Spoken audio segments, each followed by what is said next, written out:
kindly confirm that you can hear me on the comment section. You could actually use an emoji. All right. Thank you, Samuel. Thank you, Ngozi. All right. Thank you so much. My name is Chiamaka, and I would like to welcome you to today's section. You know, it's actually been a very long time we had this business leadership development program, and it's very, very exciting that we'll be having one today. And it will be revolving around a well popular area, data. So today we'll be having our speaker, Mr. Ahmed, speaking to us on leading data-driven organization, the challenges and opportunities as well. And we'll also be having Moses. He's one of our students in finance. He'll be the one that will be moderating the session. And I'm actually happy, and I believe everyone here is, to be having Mr. Ibrahim. For some of us who've already met him before, and for some of us, it will be our first time, but he's very well prepared for us today. So you can do well to get your writing materials, your pen, your paper, your jotter, anyone. And of course, listen carefully, because data is something that is very simple and very hard at the same time. So let's try to pay attention. And if you have any questions as well, try as much as possible to put it down on the comment section, or possibly during the question and answer session, you can raise up your hand. I'm so sure that Moses is prepared to take up our question. My volume is low. Okay. So I believe you can clearly hear me now. So if you have questions, you can put them down. And please, if you are putting on your camera, try as much as possible to be in a very good background or a very professional background, because this is being live streamed and you wouldn't want to see yourself on any of our social media pages being in a rough space. So please try to be in a professional background and always mute yourself. When it's time for question and answer, we are going to take it off from there. Thank you so much. And at the end, we'll be sharing a survey as well. So do well to fill the survey. For people that are new, because I believe we have new people here, do well to fill the survey so you'll be able to get the slides and recording of this session as well. So right about now, I will be handing over to Mr. Moses. I believe you're ready for us. You can take over. Yes, I am. Thank All right. you. Yeah, thank you very much, Chiamaka. Thank you for that brief intro. Good afternoon, everyone, and you're all welcome to our RBSN Business Leadership Development Program. Our topic for today is leading data-driven organizations. So we'll be discussing the challenges and, of course, the opportunities. My name is Moses Ikechi Onyedikachi. I'm senior accountant at Cloud Plexo, and I'm also an executive student of RBSN. And it's my pleasure to moderate today's event. I'm elated to be the moderator of today's event, which brings top personalities from prestigious industries to our prestigious school, Rome Business School. I am excited to be here today. I'm sure a lot of us are also excited to be here today. So today we have a very special guest in the person of our speaker, Mr. Ibrahim Ahmed, who will be speaking to us on the topic earlier mentioned today, leading data-driven organizations. That's discussing the challenges and of course, the opportunities. So I'm just going to give us a brief intro into Mr. Ibrahim's bio. Mr. Ibrahim Ahmed is an Ibadan-born IT professional with a broad range of skills across domains like finance, programming, database design, administration, and analytics, networking, and cybersecurity. He has over 20 years of post-qualification experience and holds the following certifications. Get ready, guys. MCP, MCSD, MCDBA, MCAD, MCSD Net, OCA, OCP, PMP, CFOT, and CEH. Okay. He holds BSc honors in physiology from the University of Ibadan back in 1997, a Masters of Information Science, and a Master of Business Administration, MBA, from the same university. He has undertaken courses at Lagos Business School, IESC Business School, Wharton Business School, Stanford University, M1, Harvard Business, George Business, and London School of Economics. Great. Ibrahim's industry experience cuts across technology, service delivery, management consulting, and the pharmaceutical industry. He was a manager, information system at Alpha Beta Consulting Limited, and spent over 6 years at PwC Nigeria PricewaterhouseCoopers before joining Sanofi as head of IT/security in 8 African countries in 2011. He has consulted for donor agencies like UKDFID, USAID, World Bank, and top clients across financial services, oil and gas, FMCG, telecoms, public sector, and real estate sector of the economy. He currently focuses on finance, data analytics, and at global level, and currently he works as the digital finance data specialist at Sanofi Innovation Hub, Budapest, Hungary. And he has wrapped up his doctorate in strategic management at EMAS, Moscow. He is also a data science, he's also at the data science faculty of Rome Business School, Nigeria. Mr. Ibrahim, I envy your profile. I so much enjoyed reading that.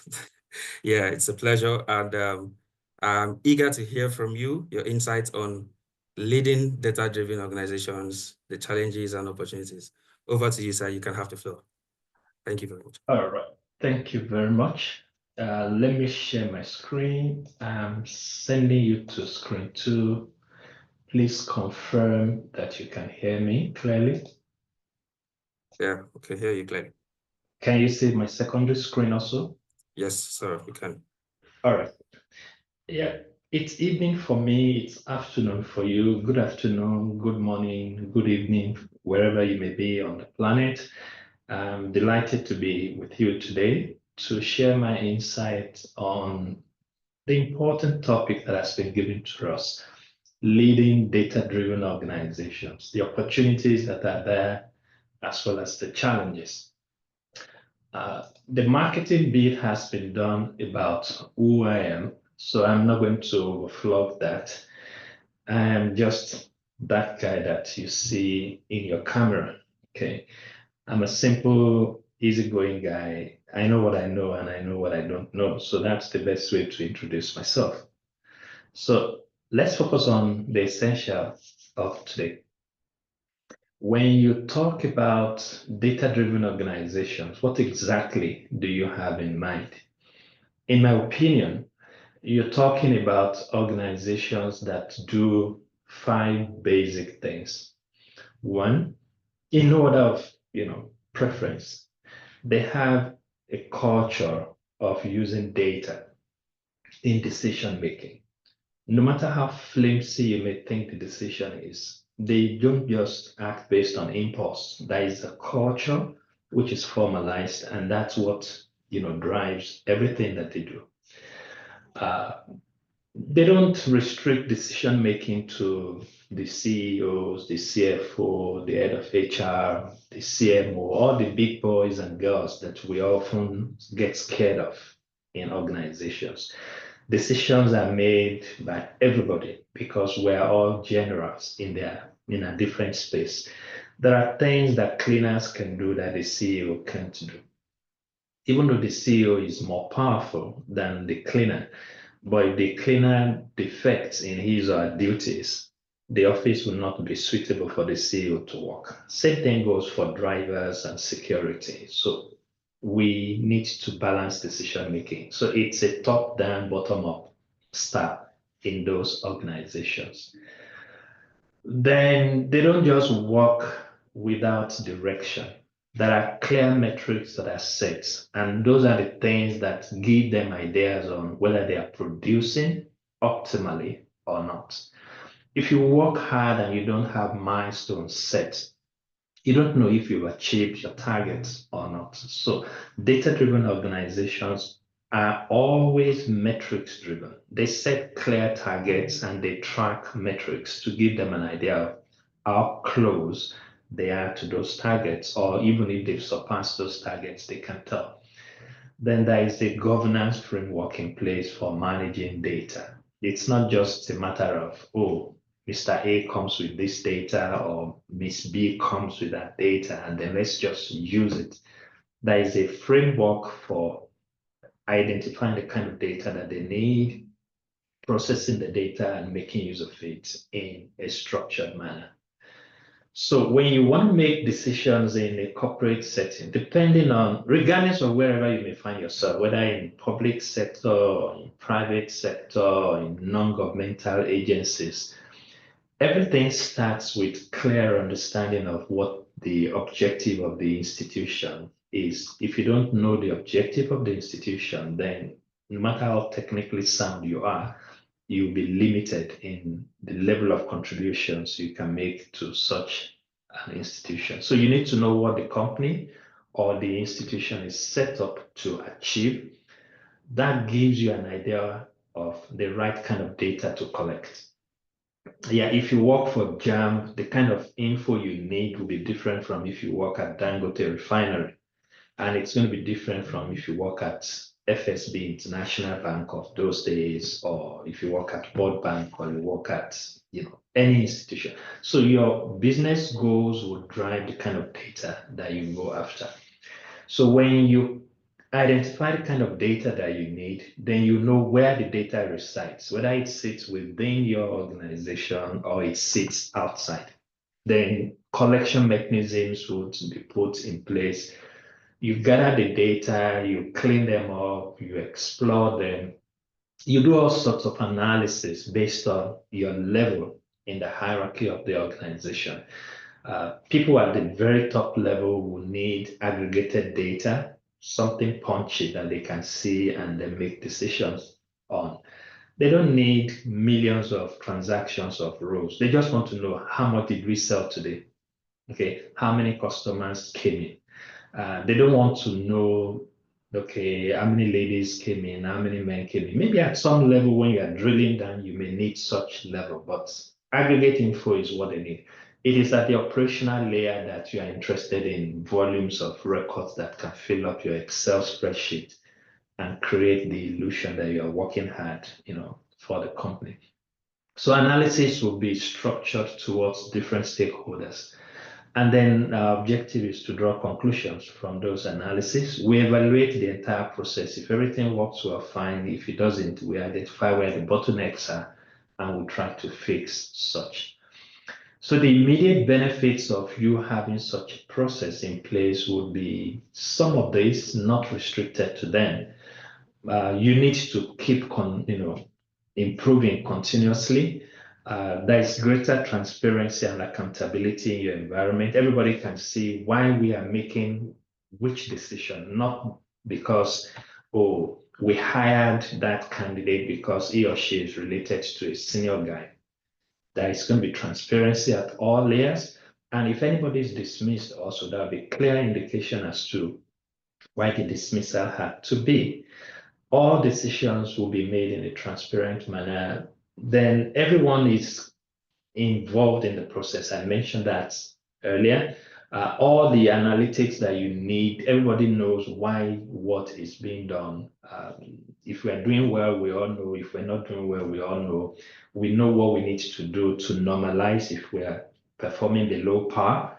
And if we are above par, we also know what is driving the growth or the performance that we have.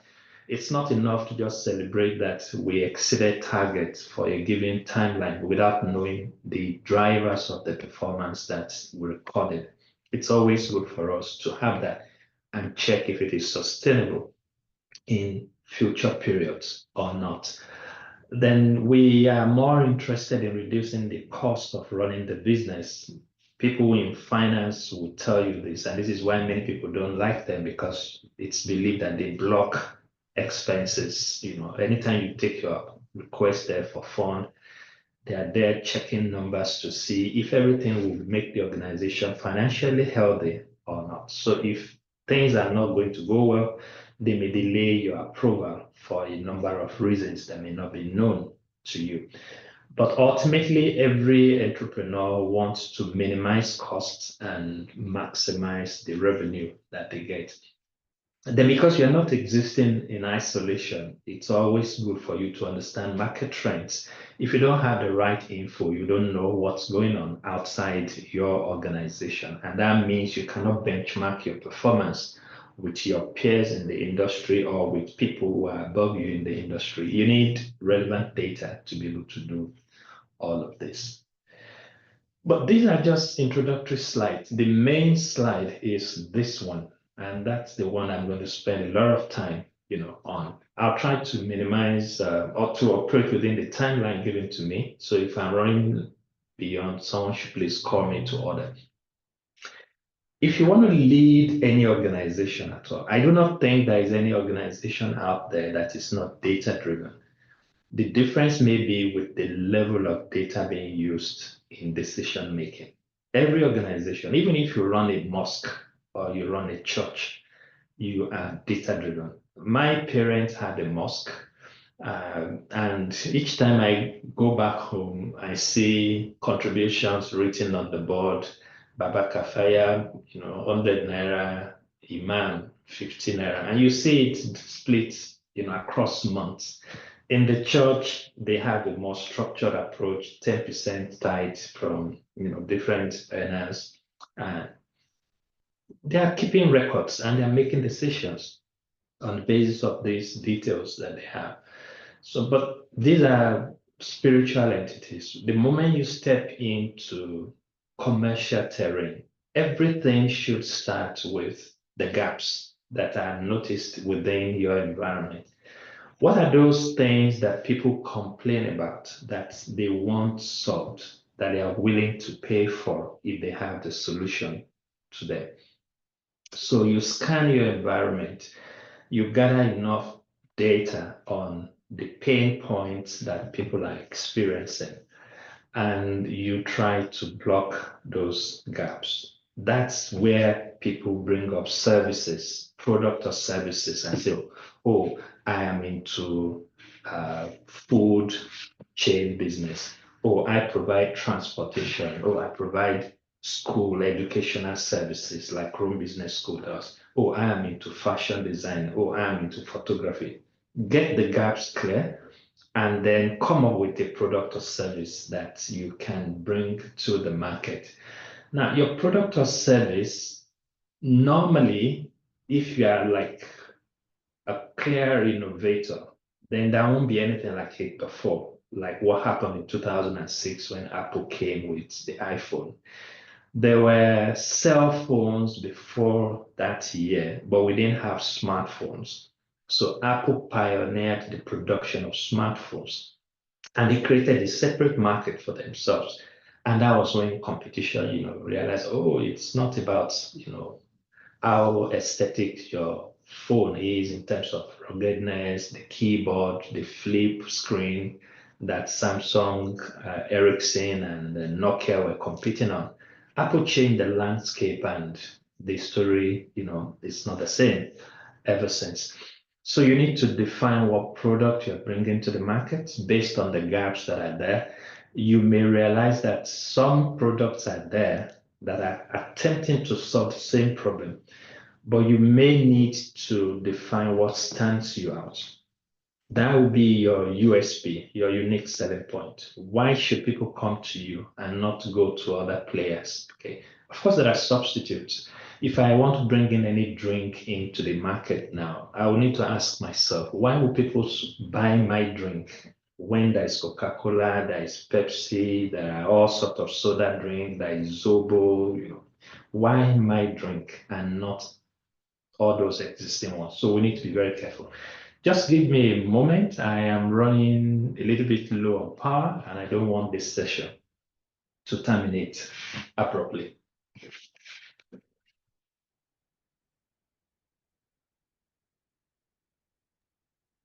Okay.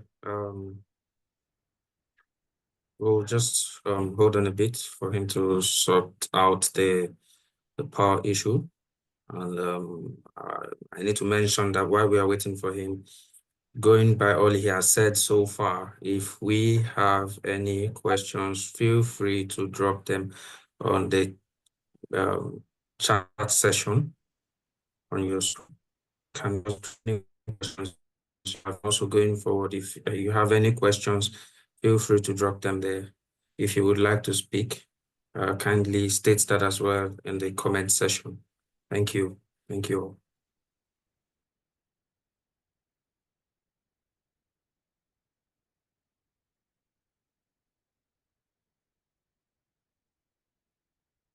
All right, I'm back. Apologies. Okay. Yeah, welcome back. All right, thanks. So it's important for you to have your unique selling points. Those are the things that will draw people closer to you. It's data that will drive that. When people know what you have that others don't have, they'll come to you. You know why if you use an Android phone in Nigeria, you're seen as a second class, guy. That's just if you use an iPhone. So there's something that is associated with iPhone, and people don't see it in other types of phones. So we need to define our USP and communicate it clearly to our audience. Point number 3 has to do with market sizing. How big is the opportunity that you want to chase? If the opportunity is not big enough, then you may be in business for 2-3 years, and after that, your business goes down.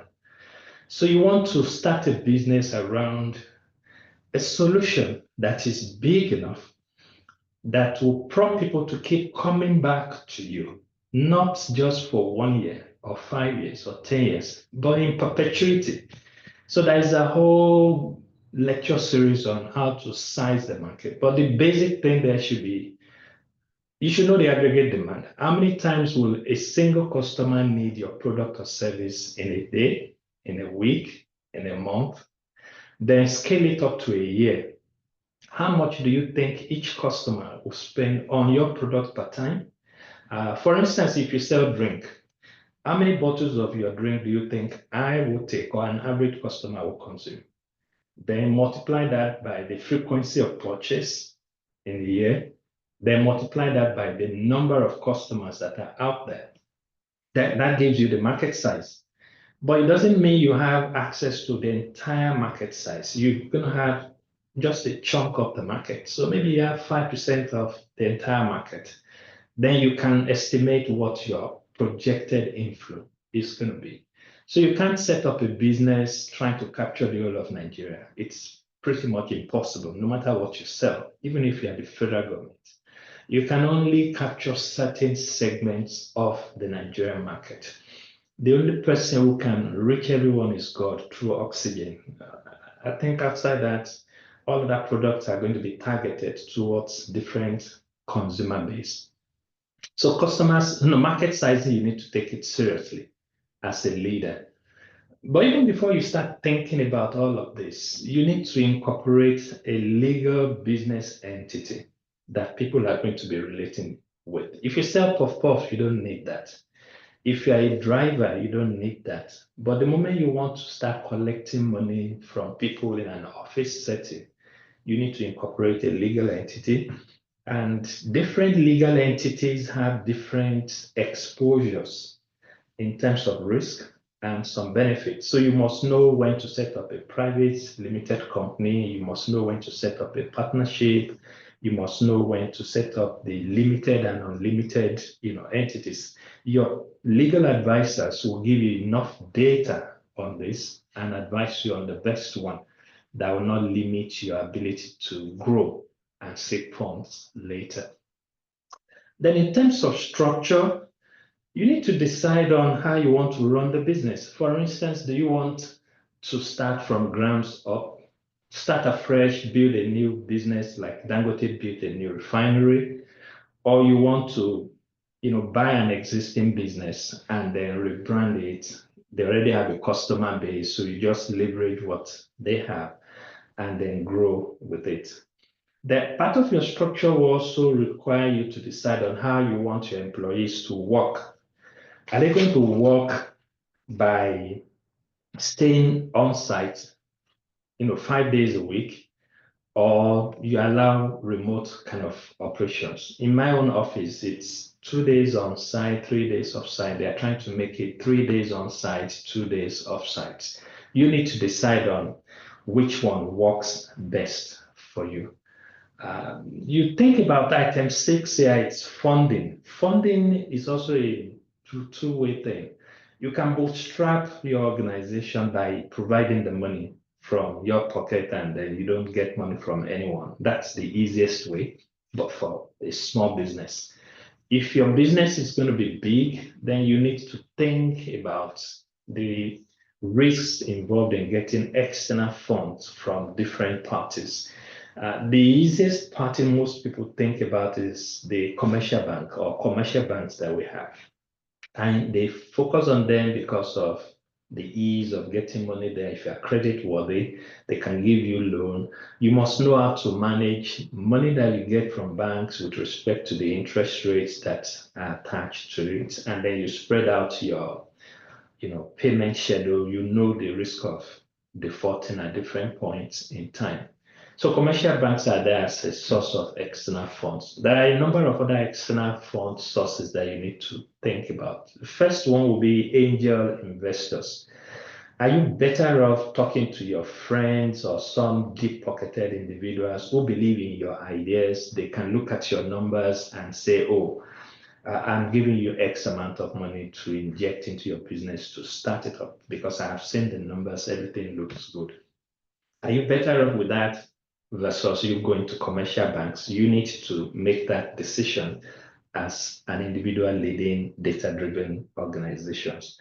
You may also need to think about the possibility of talking to venture capitalists. These are people who can also give you money. They are entities who invest in fast-growing businesses to scale them to that next level, and then they get their returns from it.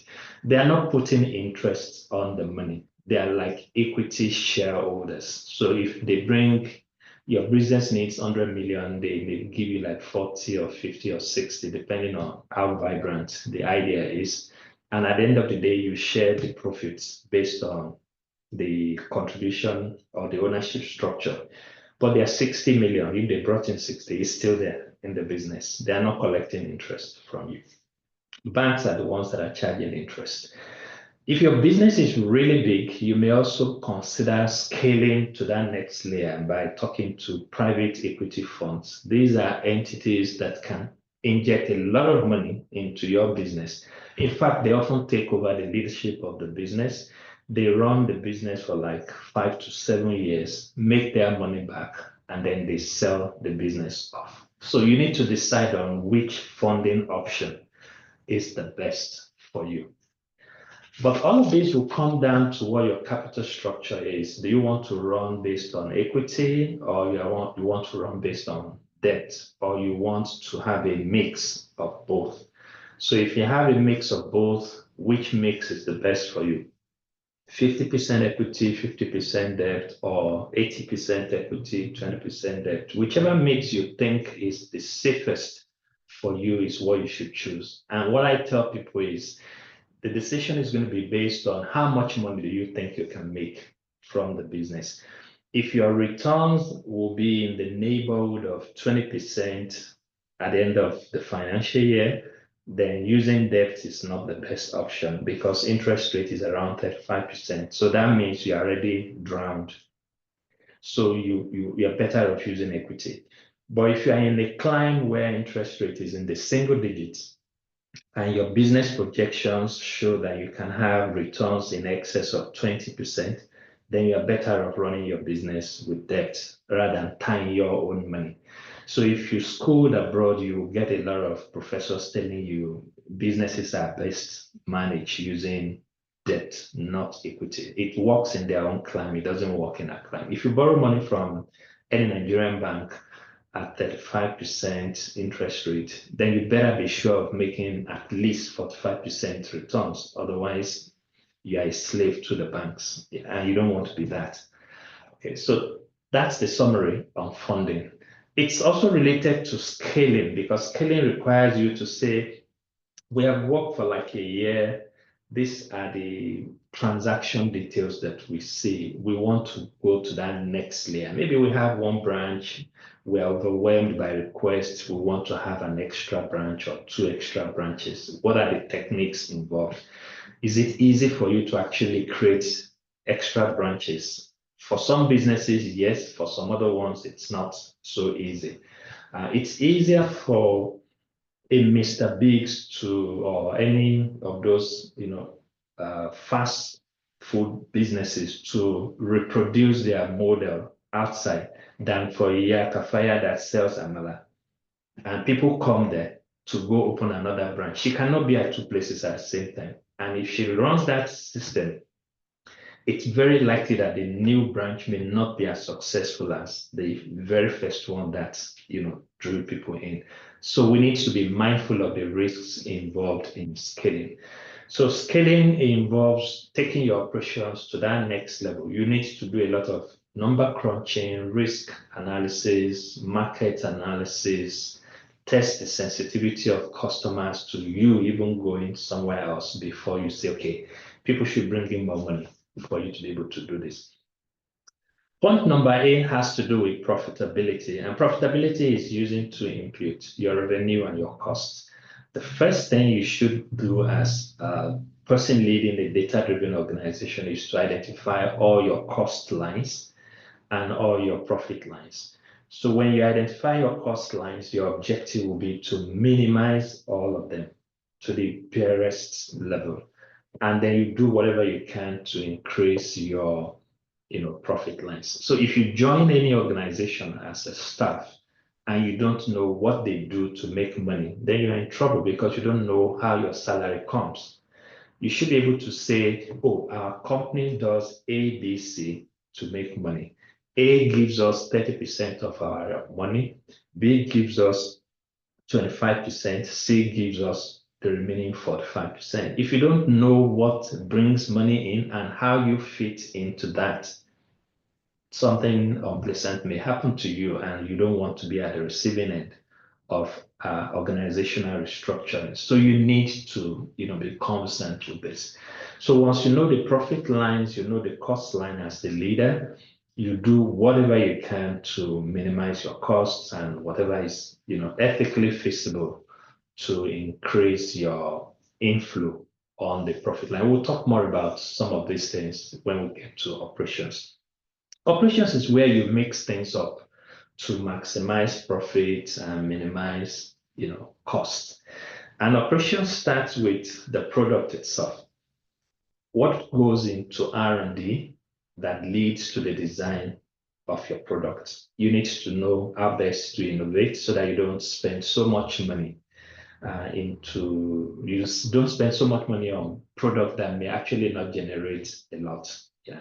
So R&D is important and you should do it in a very smart way. When the product is ready, you need to decide on where production is going to be done. Is it going to be done locally or you are offshoring it?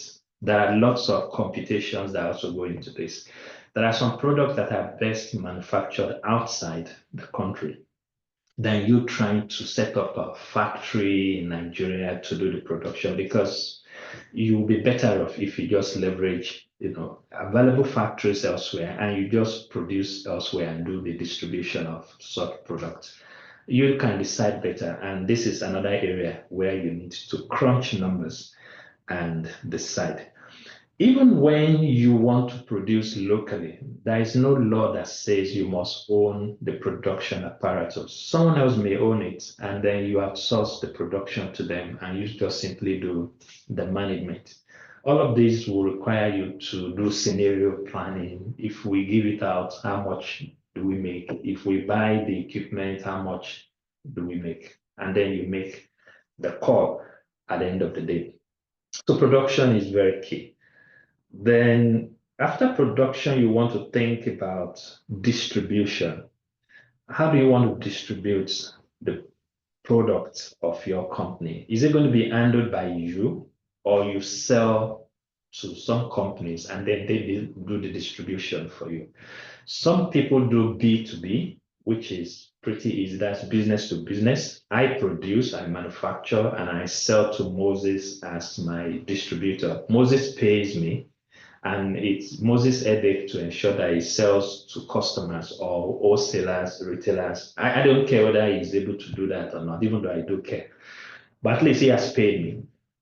That's one model. Another model could be, I don't deal with Moses. I'm the one that is selling to the end users, which will be B2C, business to consumers or customers.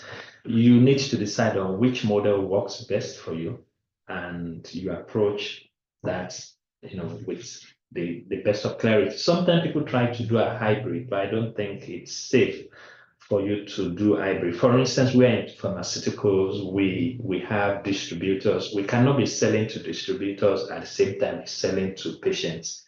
Then we are cutting our distributors off, the distribution chain. So you decide on which model is the best for you, and you'll be better off. You need a lot of decision making in marketing and sales. For instance, you're focusing on a huge potential out there. Who are the likely customers that you're likely to get? In how many buckets can you segment them? All customers are not the same. Some people will come in if your product is on the expensive side. If it is too cheap, they may not like it. So there are going to be segments of customers. You understand people in different segments and then target product and services to them based on what is unique to them. There is a science behind customer segmentation, which impacts pricing, which impacts packaging, it impacts distribution of products, to them. You also need to think about what your sales funnel looks like. How many people are aware of your product, but they are not yet using them? How many people have made the decision to use, but they've not? Okay. How many people have tasted the first time, but they bounced? How many people tasted first time, but they've not tried it the second time? How many people tried it second time and have tried it third time? Who are the loyal customers that you have? Who are those customers that have become advocates of your products that also help you in doing marketing? Your sales funnel gives you this journey for customers, and you must know who is where. So you know what your pipeline looks like. And when the pipeline is blocked, you can tell. It's not just something you say, we are not selling this month, and you don't know why.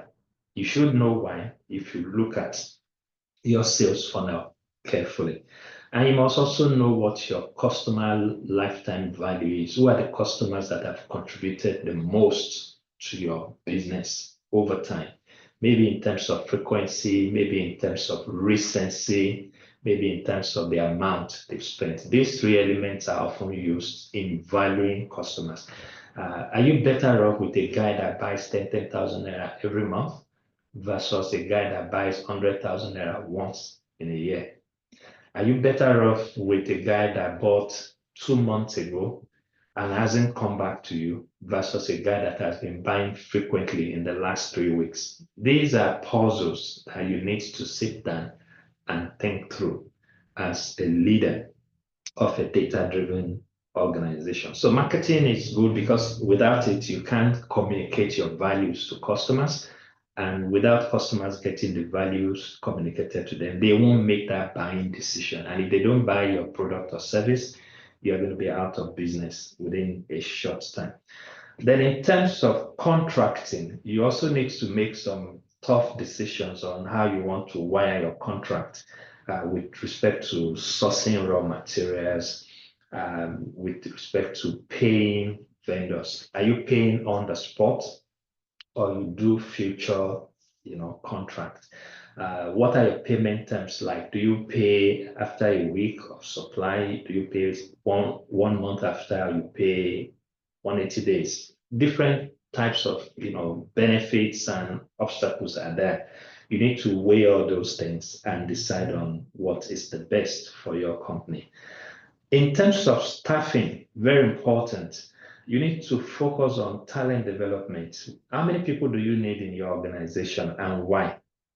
Who are those people that you know can cover more than one role? How many of them do you need? Who are those that are very specific and they cannot multitask? How many of such do you need? So you need to design the organization. You know what your organization should look like in the first year of existence, what it should evolve into in the second year, what it should look like in the third year and beyond. So the maturity of the organization is going to vary, and the head count is also going to vary. If you start a business today, you will be the CEO, the CFO, the CMO, all the nice titles. But once opportunities start coming and money starts flowing in, you can't be the only guy anymore. So you need a PA who will now be like your secretary. You start pushing responsibilities out, and the structure of the organization will start, expanding. At that point, you still don't have an office. You are running the business from home. But to get to a point when you know that, oh, we can't run this from home anymore. We need a physical place. Maybe one office, or guys sits here, other people sit on the other side of the table.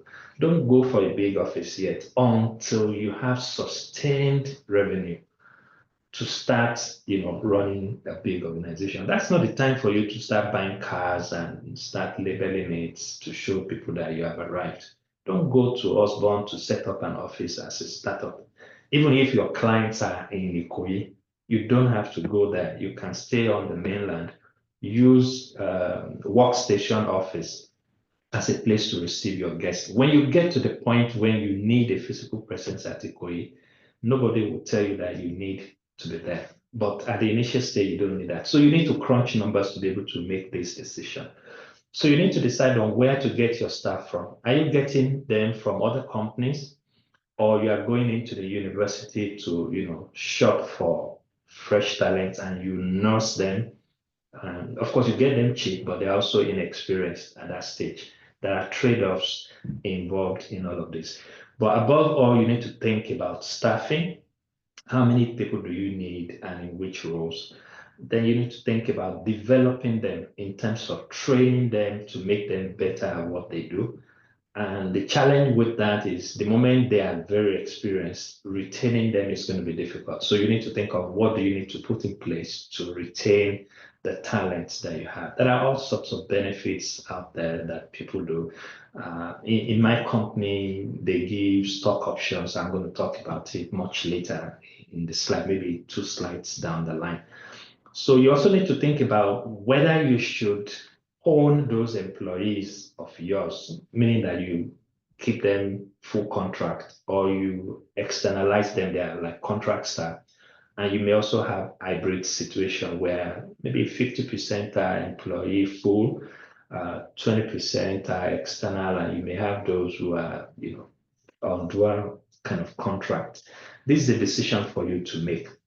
In terms of technology, you also need to think about whether you should keep your equipment on site or you go cloud way. I don't want to talk too much on that. One other thing I may need to add there is you may reduce your cost of running the business by bringing in what they call BYOD, bring your own device. If your employees can use their laptop in the office, then you don't necessarily have to buy, laptops for them. It reduces your capex significantly. There are benefits attached to this. There may also be security considerations that, your cyber team needs to worry about when you implement such. In terms of tools, additional tools that the organization needs, fleet is a very big factor in any organization.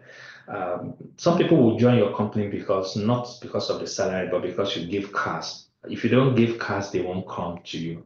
Organizations these days don't give cars out. Again, they monetize it. So let's say you give cars, cost of cars are not what they are now. Let's take it back to like 5, 6 years ago when people still give cars out.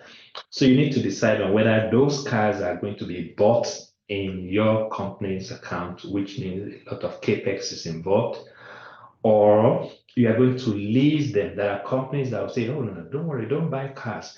We have already bought the vehicles. We will release them to you.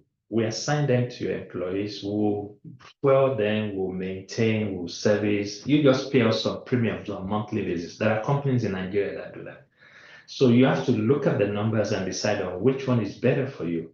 Are you better off going the lease route, or you buy the cars on your own, you own them, you maintain them, and at the end of the life cycle, which is usually 4 years, you sell at a scrap value to your employees. You need to crunch numbers to be able to decide this. In my own experience, many people prefer a scenario where they can use cars for 4 years and own them rather than starting all over. So my company used to buy cars after 4 years. They will sell at a cheap price, maybe like 100K or even less than that. And then they give you another one. Same thing with laptops. So you may need to think through this. There are numbers to be crunched by your finance controllers.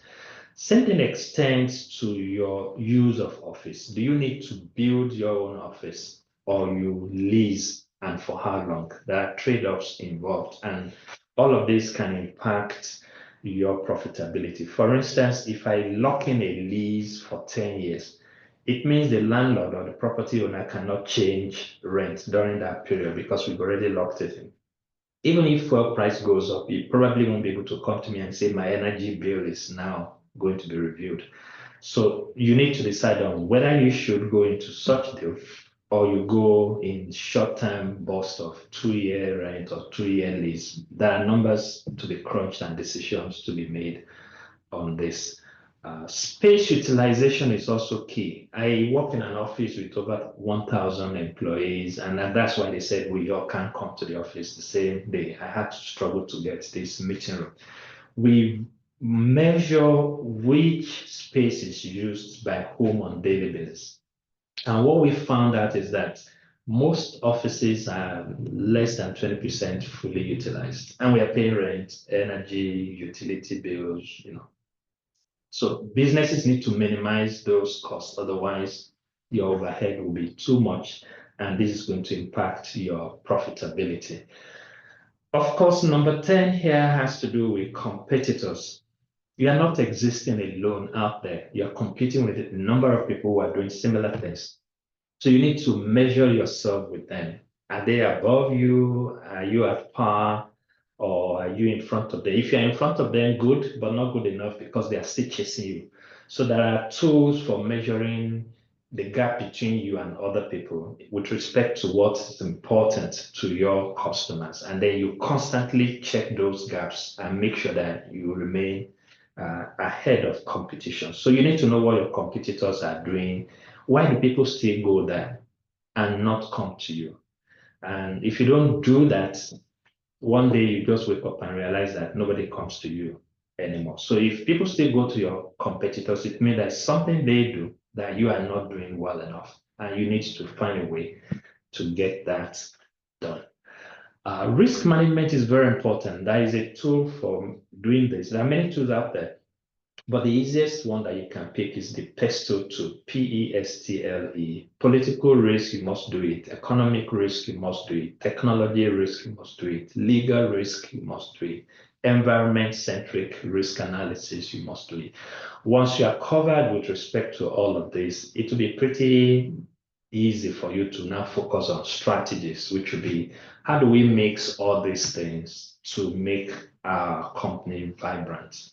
Many women can go to the market and buy the same set of ingredients, but it's their culinary skill set that will make us want to eat a particular lady's delicacy at the end of the day, regardless of the fact that they all shopped at the same place. And that's where your brilliance comes in as a manager.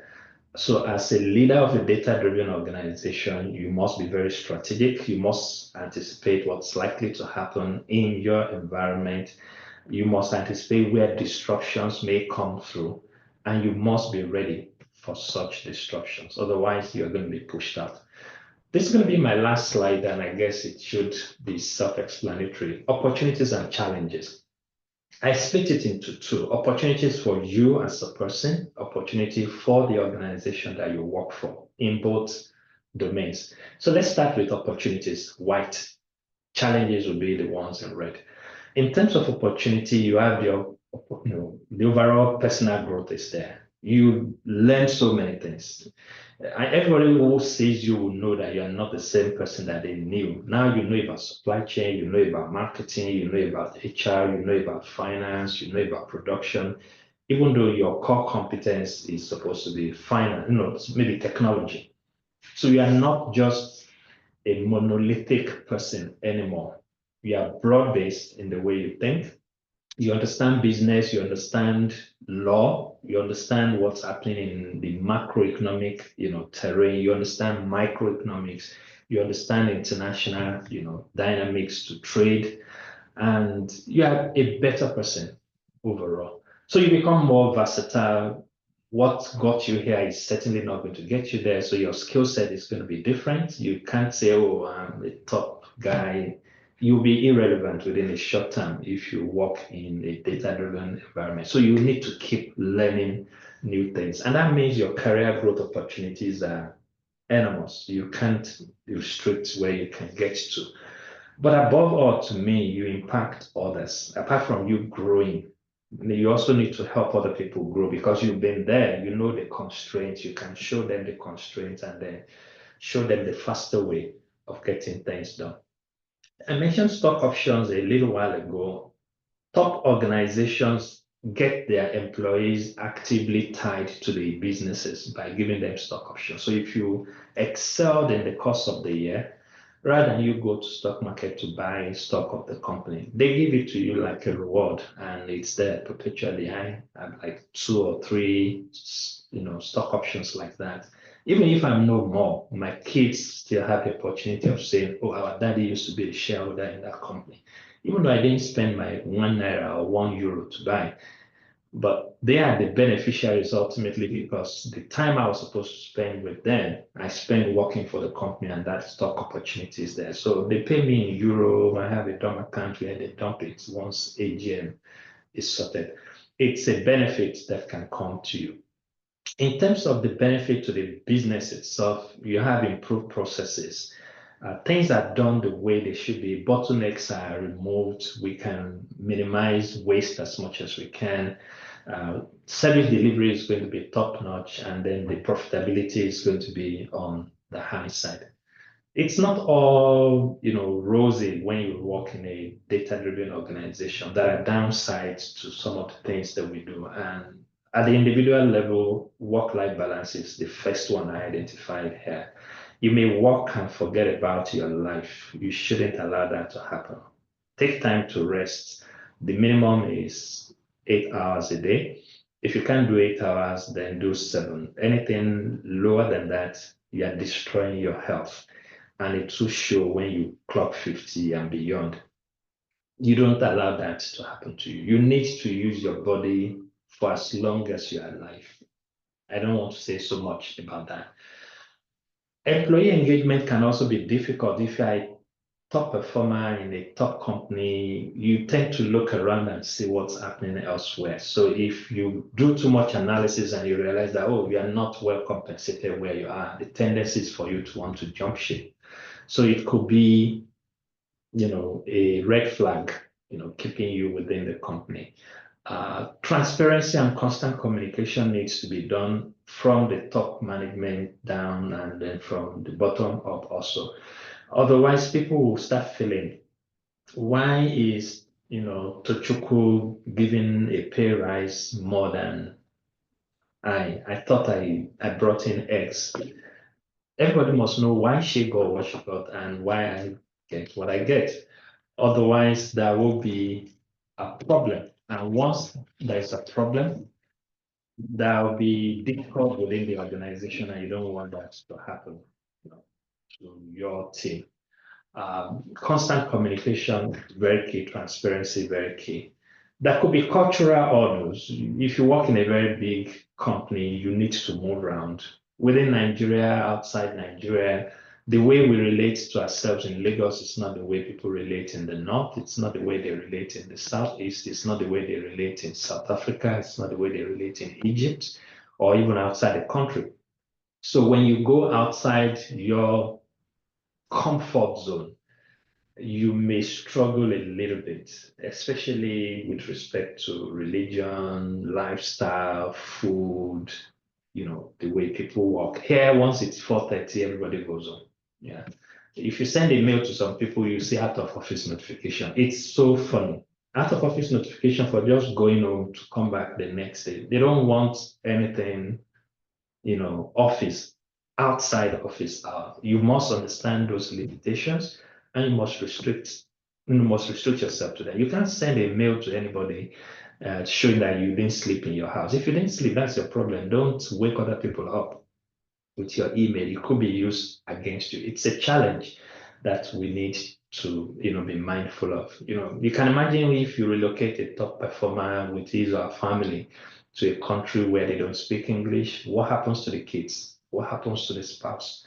And that may impact on the overall performance of the talents that you have moved. So you need to think about it. From the corporate perspective, cost management is always number one. It's also tied to headcount management. They need to be transparent with the appraisal system so that everybody knows why X got what.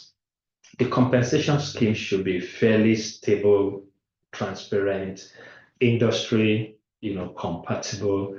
You may even put some extra bits there. Then try to tie your best talents down. No matter what they are offered elsewhere, you can look for ways of tying them to your company without necessarily making them sign any bond. There are all sorts of techniques that are used for doing this. I feel if you work in any environment that is truly using data, you will see all this. These are like top level highlights. And at the end of the day, you grow gray hair, but you enjoy growing it. And I hope this session has been able to hit one or two chords with you. I open the floor for Q&A. Thanks a lot for being there. Yeah, thank you. Thank you very much, Mr. Ahmed Ibrahim. This was a very, very, very insightful and educating session. And I honestly wish we could just go on and on. I mean, I was just flowing with you all the way. It's been really, really interesting. I've gotten to learn a lot. I've learned a thing or two so far. And uh, so far, I mean, I've not seen any very detailed question, but I have my own questions. I guess what that means is that your presentation was very, very explanatory, and people got to understand, people got to have an in-depth understanding of all you have been saying. I can attest to that fact. I mean, I didn't need to ruminate on anything you said. I had a full understanding of everything you said so far.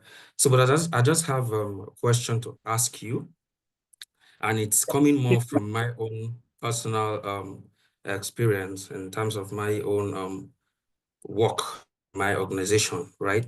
So I would like to ask you what you think are the biggest strategic missteps that leaders make when trying to transform into a data-driven organization. What do you think are those things that people do not get right, like leaders or intending leaders?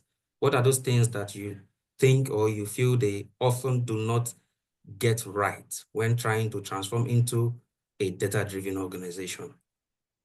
All right, thanks a lot, Moses. The easiest thing I have observed is people not knowing who they are and then copying what works in other contexts and trying to paste it in their own organization. It's an error in digital transformation, process. You cannot copy paste because your competitor is using iPad. You also go and buy iPad for your employees. What if iPad doesn't add any value to your business operations? So you should do your own diagnostic, exercise internally, know where your bottlenecks are, and then go for the right solutions to your constraints. Don't copy what someone else is doing because you are not them. What works in the environment may not necessarily work in your environment. You may learn one or two things from them and then do paste special in your own environment, meaning that you adapt what works somewhere else.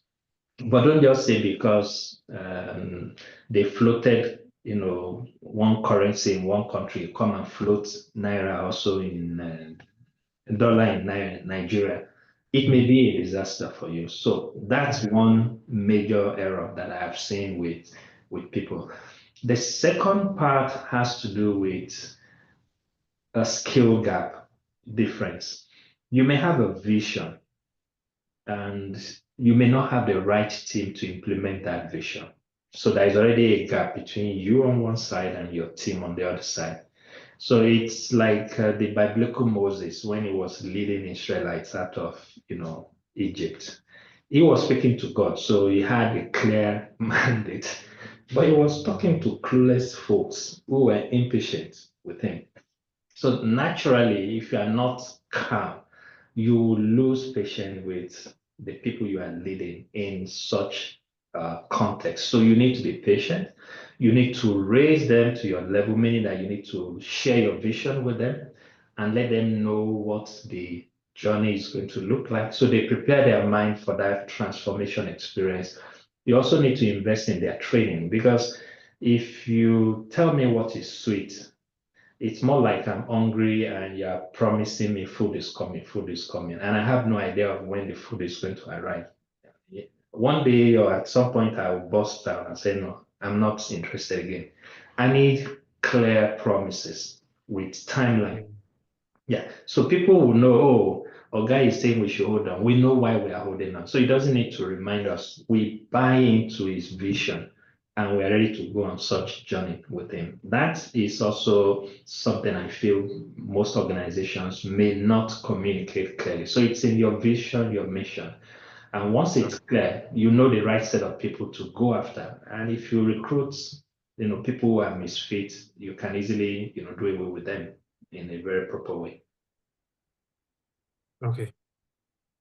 We can see some questions. Some people have their hands raised. Oh yeah, we have 3 hands raised. Okay, let me.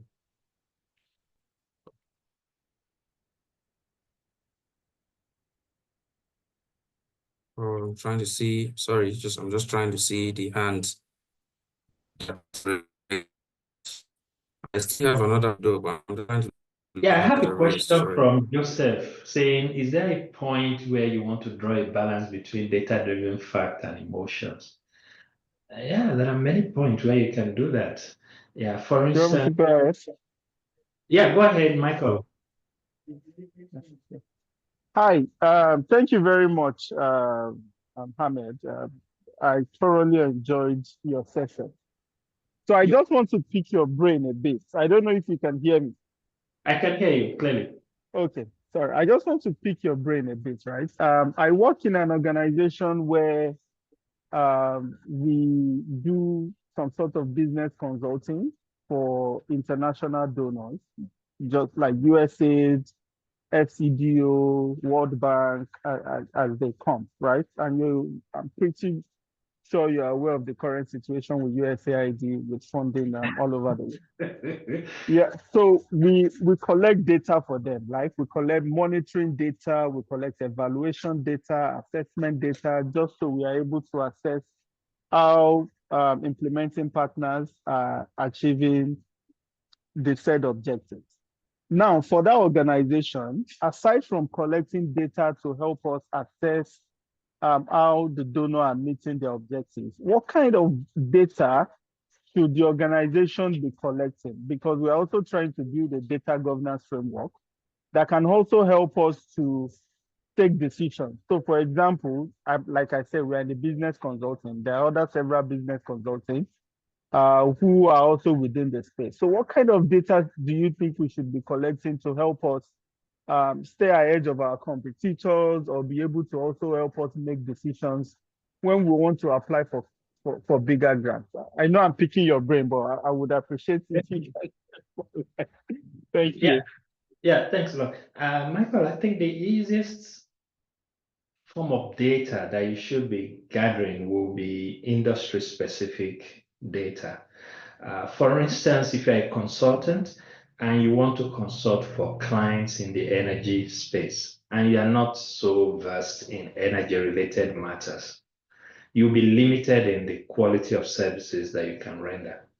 So the best thing I tell people is build technical competence in the industry where you know, propose values to your clients and then show them that you are better than what the other guys are, providing for them.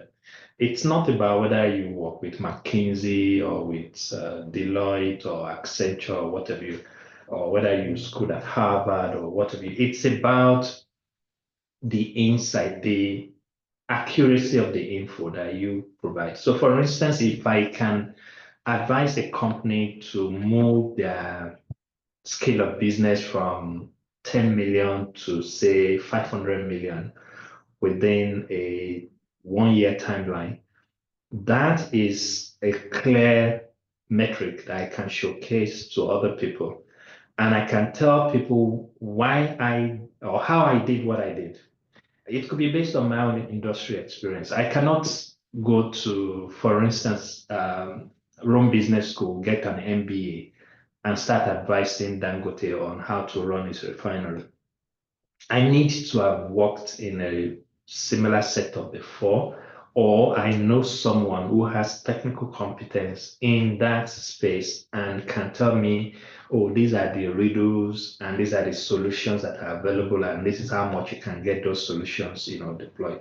So technical competence is key. You can layer your business understanding on it, your finance understanding. So you just show them like what people in financial engineering would say.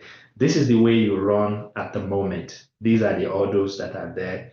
If you do A, B, C, this is the way you will run. These orders are going to be eliminated, and these are the benefits that will be there. So do a proof of concept to whoever wants to listen to you for no fee. They just need to sign a non-disclosure agreement, and from there you can take it up.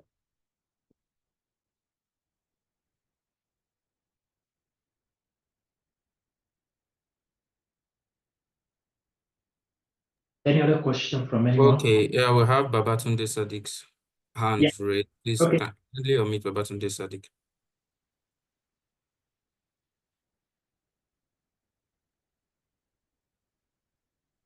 Hello. Yeah, we're with you, Babatunde. Okay, good afternoon. Thanks for the great insights shared, and good afternoon to everybody. All right, so my question or comment will take you to the point where you spoke about bring your own gadgets. Yes. Yeah, I would also want to talk about the vehicle part, but basically, let me start with the area of bring your own gadgets and the safety the safety of your data and its impact on business continuity. So I've over the course of my career, I've worked in places where I used my own gadgets, and I've also worked in places where I was provided with with the tools, especially the laptop. And prior to my current place of employment, I was told to bring my own laptop and I worked there. Now, that position was pretty sensitive because I was responsible for strategy development and a lot of other things. So once I just develop it, I send it to my MD, he would review and then take it straight to the board. But painfully, when I left the organization and they needed to run a presentation for a grant from an international agency, they didn't have anything. They now had to start calling me. The external consultants that came had to start calling me, Sadiq, please, can you share this? At a point, I told them, sorry, I don't work for you guys again. Well, but because the MD was someone that was particularly nice to me, and I told them, you know what, talk to the MD.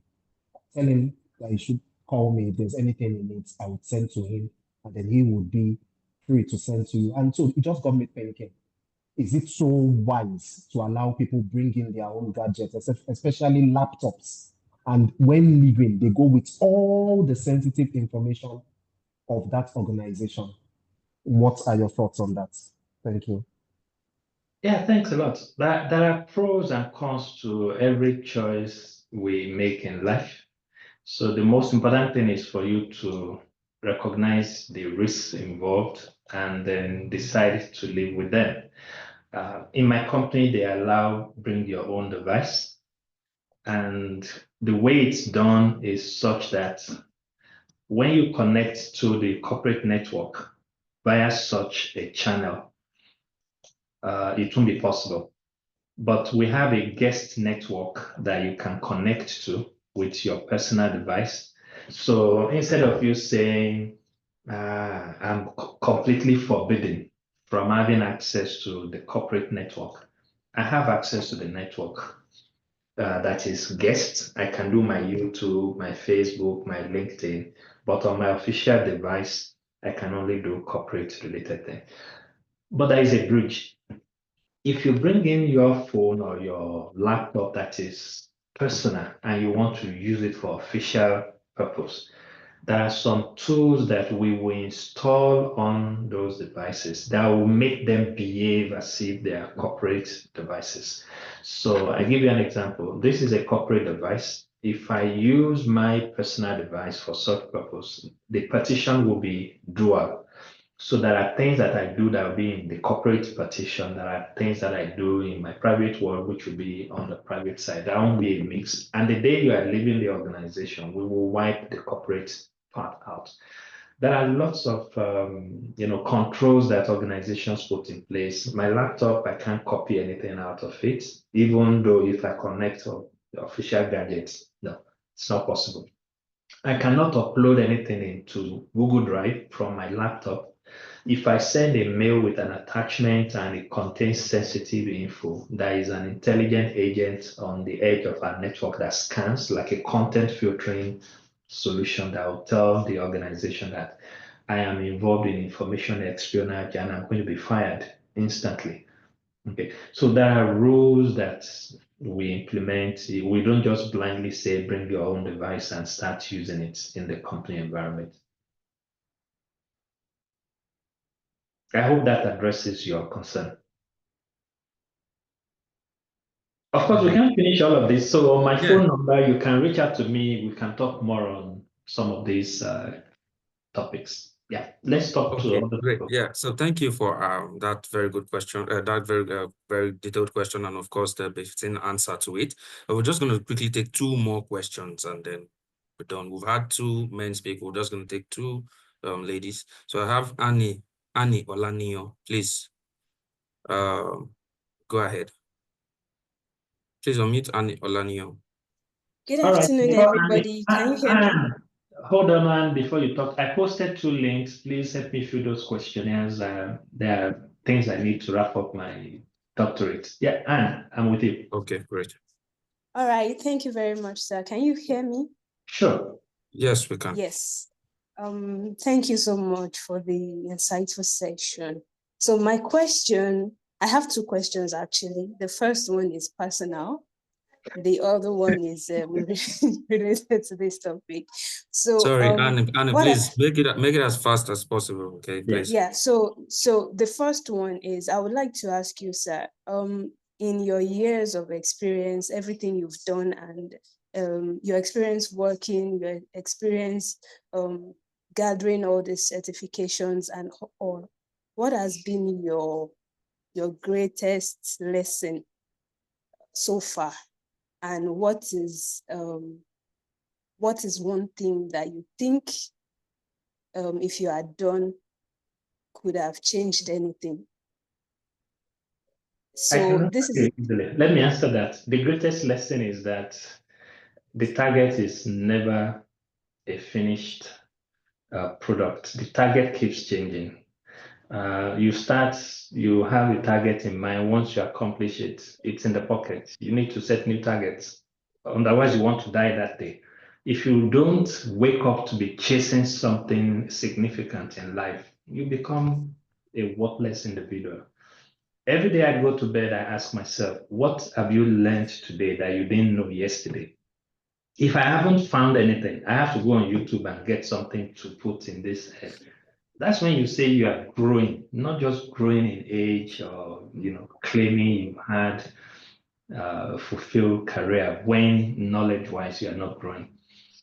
Okay, so one thing that I would say if I had done would have changed everything. I don't think so. I've always believed in constantly evolving, and I don't compare myself to anyone. I set my target and I work towards them. Yeah. If you compare yourself with people, you probably will feel miserable if you are not achieving as much as them. So I set my own targets very highly and I work towards them. And once I get there, I'm fine. And I also help people achieve their own dreams. Next question.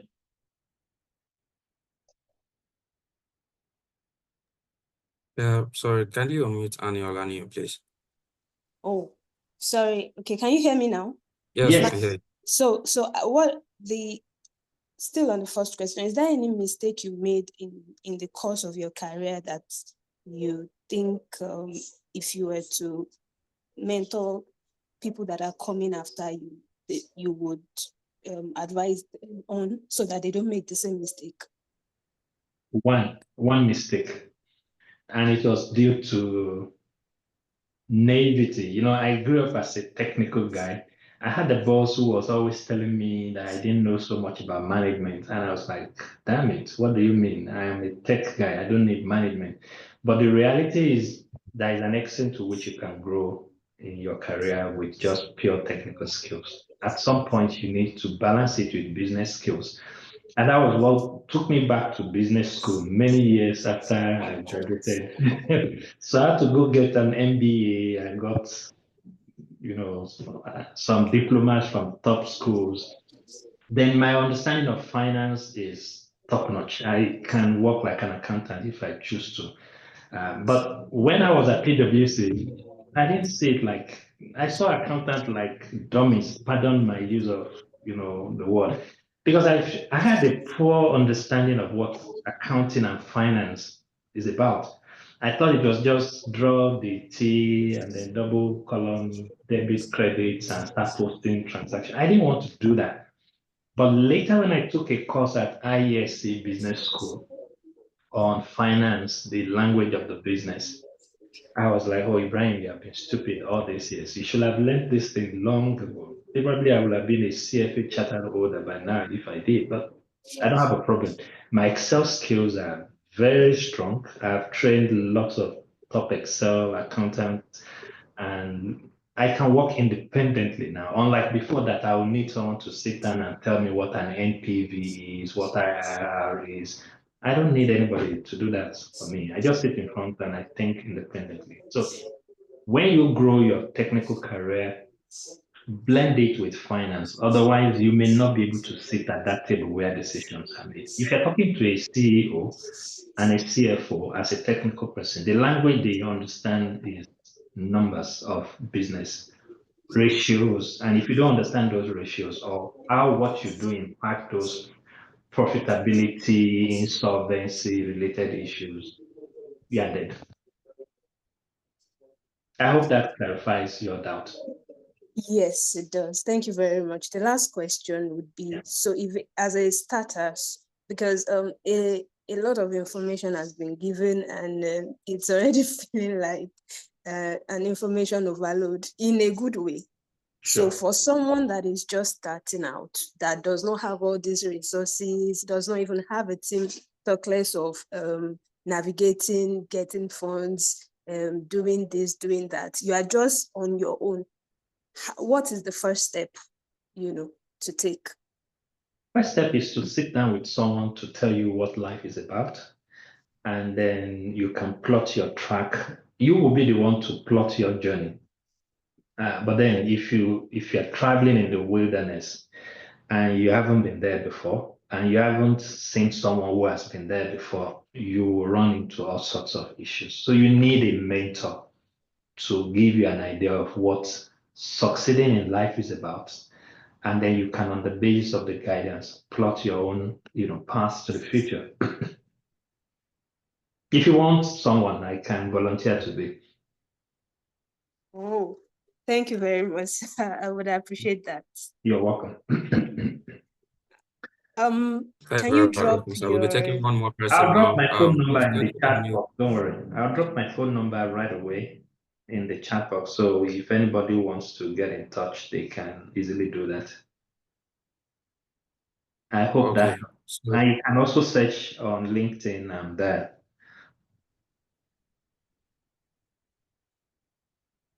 all right, sir. So please let's proceed to the last person, the last question. Kindly unmute Debbie Oshioze. All right, thank you. Good evening, good afternoon, everyone. Thank you, Mr. Ibrahim, for this very insightful section. I just need a bit of clarity on MVP, okay? So my question is, in measuring success on MVP, how do we go about the key metrics or feedback that will determine whether to iterate, pivot, or scale? Yeah, once your MVP is ready, for those who don't know, MVP is minimum viable product. Okay, so once your MVP is ready, you need to check the traction that you are getting with it. First day you start the business, how many people came? After a week, how many people came? After a month, how many people came? Is there a significant growth or things have already plateaued at that point? If after 3 months you don't see significant growth, then there is a problem with either your MVP or your marketing activity. You may have a good product, but people may not know that the product is there. So you have to track from both ends. Do people know about the product? Yes. Then why are they not coming? It may be that some of the features that they want are not yet there. So you need to get feedback from them. I am not as techy as I am. I don't jump into new technologies. I wait for some months before I, join the trend. So there are different customers like that. Some are early adopters, some are laggards, some would never join. Even if you give it to them free of charge, they won't still use it. Okay, so you must understand the psyche of different customer groups. And that's why we spoke about customer segmentation. You must know who you are targeting and where they are. You may be targeting people who want the product but don't have the money. You may be targeting people who have the money but don't want the product. And you may have a mix of both. So you must, identify the users and the people with the purchasing power. So your demand is going to be coming from people who have the money and also need the product. Once you identify people in that cluster, those are the people that you target, and you get feedback on what is important to them. And they will bring their money out once they see it. Otherwise, their wives will or their kids will force them to spend the money if they don't want to. All right. Thank you. Thank you so much. Okay, thank you. Thank you very much, Mr. Ahmed Ibrahim. Thank you very much for the answers to the questions. Thank you to everyone that has participated in one way or another. Who've asked questions, thank you. Thank you for the responses. It's been a very, very insightful and educating session. I sincerely appreciate you for the knowledge you've shared today, and I'm grateful to you for this. So I'll be handing you over now to Mr. Victor. Mr. Victor, please, I'll be handing us over now to Mr. Victor. Mr. Victor, please, you have the floor.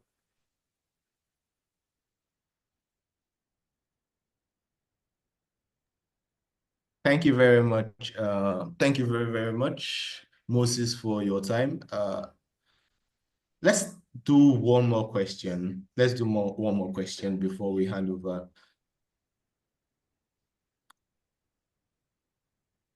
Mr. Ibrahim, are you there? I'm with you. All right, so let's do one more question. Let's take praise questions, then I will take over the floor. Thank you. Apologies. Okay, kindly unmute Joseph. Joseph. Okay. Can you hear me, please? Thank you very much. Oh, I thought it was praise that was mentioned. Sorry.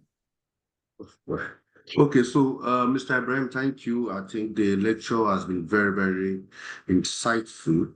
So, but my question would be I asked this question anyway from the chat box, but since you didn't get it. I'm looking through that. Yeah, okay. So I just want to know from your experience, has there been any time, I'm sure there would have been, but has there been any time where you were stuck in between taking decisions between data-driven facts and perhaps some emotions? Have you been in that kind of situation before? And what did you do in this situation? Thank you. I need to think. The only one I can easily decide is a little bit emotional, even though it's factual. sometimes you work in a place where you know your time is up. You are not adding any value anymore. You need to move. The numbers are pointing in that direction, but a part of you just feels like this is home for you. You need to draw a line between your personal life and your career. Your office is always going to be your office. Okay. Okay. They said my voice is very low. I'm trying to switch to a different device. Hold on a second for me.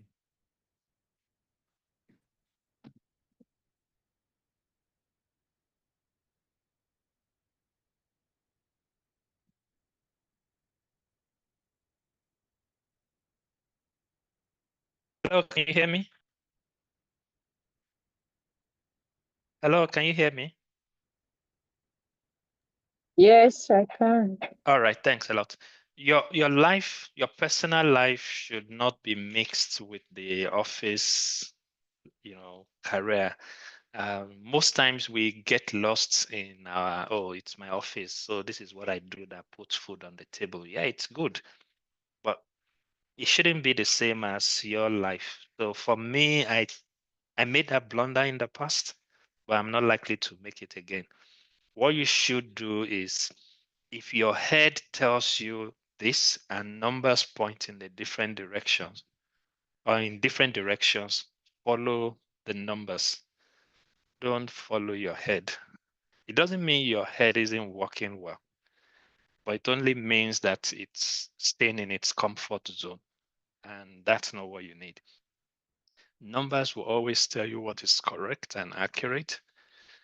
Your head will always tell you what you have seen before.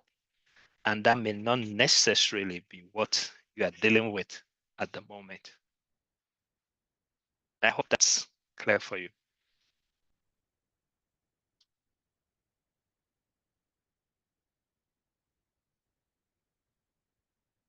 Hello? Yeah, I just responded on the chat box. Yes, thank you. So I believe that's clear. Yeah, good. Yeah. So sorry, Victor, are you having any other questions? Are we taking another question?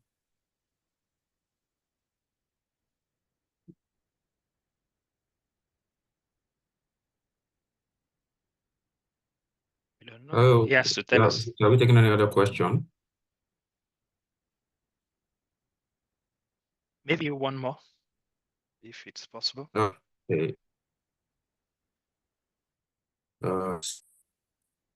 Can have praise. Please, let's unmute praise. Praise Oyedele. Okay, thank you very much. So, and thank you, Mr. Ahmed, for the presentation. Mine wasn't really a question. I wanted to contribute to one of the questions that someone asked in terms of the bring your On device. device. Yes. And so I was also thinking one thing that can help in situations like that is a proper knowledge management system in the office. For instance, if you have like SharePoint or in other instances, maybe Google Drive, documents that are meant for the office can always be stored there. So you don't have situations where someone has left the organization and then because he was using his laptop or his device, then everything that he had goes with the person. So, documents like that could be institutionalized in terms of using proper knowledge management systems. Thank you. Yeah, thanks a lot. I agree completely with what you said. Having a solid backup system should also help. I recall in my prior roles, one of the things I did was to ensure that all corporate laptops within my perimeter get backed up every hour. So even if your laptop falls and gets damaged or it's stolen, I have your data up to the last hour and I can easily restore it for you. So business is not going to feel the impact of the spoiled or the stolen device because they are already insured and they can easily be replaced. But the info on it, we cannot afford to lose it.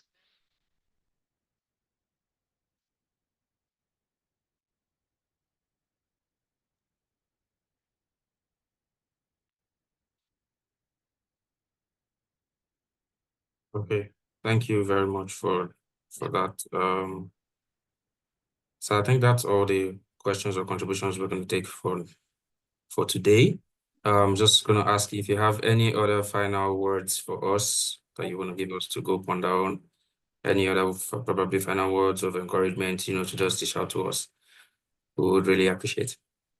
Yeah, thanks. For me, I'll say if you work anywhere, know what that business does to make money, know how you fit into that scheme of work, and then always know when to exit the system. Yeah, not necessarily because the organization isn't doing well, but you might just feel like, okay, you know what, I've done my bit, I need to move elsewhere. Yeah, it doesn't mean you can come back to the same organization. You can, but at some point you will be bored and you've been doing the same thing over and over. Uh, you may need a change of scene. But the change of scene may not necessarily involve you leaving the company. If the HR culture is so strong, they may move you into another department.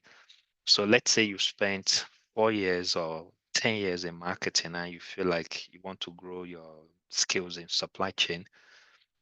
You don't necessarily have to leave the organization. They can put you through training in supply chain. You switch to a junior role in supply chain, but your salary doesn't drop based on the years of experience that you've had. So you don't get demotivated. A lot of people won't take that option because they expect their salary to drop.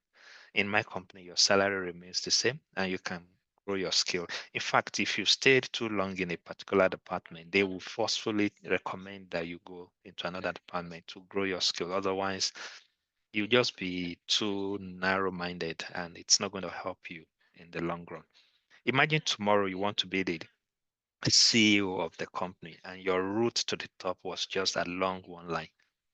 You won't know so much about the company. But you need to be broad-minded. 6 months in HR, your salary is the same. You go back to your normal department. Maybe 3 years down the line, you do another 6 months in finance. And before you know it, you gain higher degrees here and there. And by the time you get to senior positions in the organization, you will be able to talk confidently on what different parts of the business brings to the table. And if they are looking for the future CEOs, you will be a candidate. But if you've just stayed in one space all through, it's going to be difficult. All right. So this is. Okay. Thank you very much, Mr. Ahmed. Thank you very much for that. I'd like to hand over to my colleague here, Mr. Nnamdi, for a few words. Mr. Nnamdi. Okay. Thank you so much, and the Career Service Department for having me. And I also want to use this medium to appreciate our keynote speaker this evening, and that's Mr. Ibrahim Ahmed. I want to thank you, and also I want to appreciate you, the moderator, and Mr. Moses, for moderating this section. I want to say, and also the students in this core and also prospective students would say that it has been so insightful. Even looking at the topic, it's a catchy one, and leading data-driven organization. I know, Mr. Ahmed, we know you too well. You're a guru in this field, and you've actually proven to us here that you know your onions. So for all our students and prospective students in this core, there's also an opportunity for you to come on board for this master's program. The pre-master's activity is just part of the activities we use in engaging you to keep you, mentally ready and also help you bask in that euphoria of back to school. So I would say welcome to the students that are already onboarded for this program. And for those that are yet to come on board, you still have the time. Okay, you still have the time to come on board.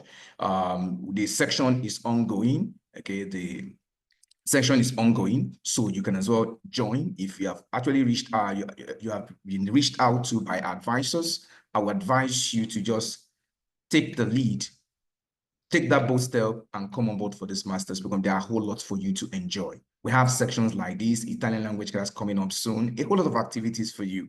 You can afford to miss some of these activities. Regardless of the master's program you're doing, you're here to up your game to becoming the global leader we have, you have actually wanted to be. So this is just an opportunity for you to achieve all of those things. Many more sections coming, many more webinars coming to blow your mind. And when the program starts fully in October, you actually say, truly, you took the right decision. So admission is ongoing regarding any of the master's program you're showing much interest in. So I will encourage you to reach out to your admission advisor and ask them what you would need to start up the program. Thank you so much, Mr. Ahmed, for this wonderful and insightful discussion with our students, and also Moses for anchoring this. I'm just listening to you. It has been so insightful. Thank you so much. I would say thank you so much to everyone on this call, and bye for now. Career service, over to you, please. Thank you very much, Mr. Nnamdi. Thank you very, very much, Mr. Ahmed, for your wealth of experience that you have been able to push out during this call. Thank you, Moses, for keeping us grounded, moderating this session. And Mr. Ahmed has continuously shared his number. For some of us that still have questions, we can reach out to him. We can also connect with him on LinkedIn.